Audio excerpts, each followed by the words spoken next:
মেশিনের সমস্যা ছিল, লম্বা খের হইতো। হ্যাঁ, তারপরে এই কিনা গো বেলেট দেড়ে মেরে হয়ে গেছিল গা। তারপর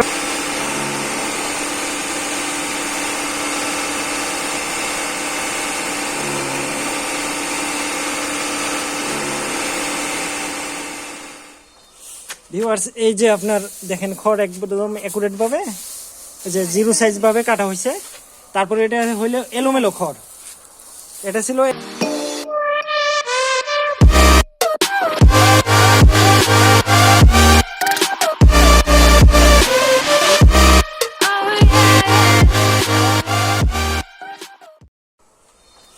ভিউয়ার্স, এই যে আপনার দেখেন খড় একদম অ্যাকুরেট ভাবে এই যে জিরো সাইজ ভাবে কাটা হয়েছে। তারপরে এটা হইলো এলোমেলো খড়। এটা ছিল এলোমেলো খড়। আর মেশিনটা অনেক সমস্যা ছিল, অনেক ধরনের সমস্যাই ছিল। তারপর আমরা সকালে চলে আসছিলাম আপনার নরসিংদীর বেলাবো উপজেলাতে। তো এক খালা আপনার খামার নিয়ে কাজ করে। তো খালা, আপনার যে মেশিনটা যে আসিল, যে মেশিনটা কি কি সমস্যা ছিল? মেশিনের সমস্যা ছিল, লম্বা খের হইতো। হ্যাঁ, তারপরে এই কিনা গো বেলেট দেড়ে মেরে হয়ে গেছিল গা। তারপর আর কি সমস্যা ছিল? মানে আপনি মেশিন দিয়ে কাজ করতে পারছিলেন না না না। আজকে খুব সকালে আমি চলে আসছিলাম আপনাদের নরসিংদী জেলার বেলাবো উপজেলার। গ্রামটার নাম কি খালা? দক্ষিণদুরু।